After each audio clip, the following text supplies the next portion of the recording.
कृष्णा हॉस्पिटलमध्ये आम्ही गेल्या जवळजवळ 30-35 वर्षापासून कॅन्सरच्या सर्व प्रकारचं ट्रीटमेंट करत आलो आणि कॅन्सरमध्ये सगळ्यात महत्त्वाचं माहिती असणं गरजेचं आहे, ज्याला आम्ही म्हणतो की जागरूकता पाहिजे आणि लोकांना अवेअरनेस पाहिजे. कॅन्सर कशामुळे होतो, काय गोष्टी काय लक्षणं आली की आपण दवाखान्यामध्ये आलं पाहिजे हे समजणं फार गरजेचं आहे. आणि ह्याच्यासाठी आम्ही मोठा अवेअरनेस कॅम्पेन करतो, सगळ्या जिल्ह्यामध्ये करतो आम्ही.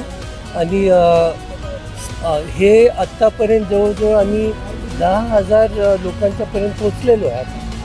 10,000 पेशंटचं स्क्रीनिंग झालेलं आहे जवळजवळ. आणि हे आता इथून पुढच्या काळामध्ये हे अजून कसं वाढवता येईल हा प्रयत्न राहणार आहे.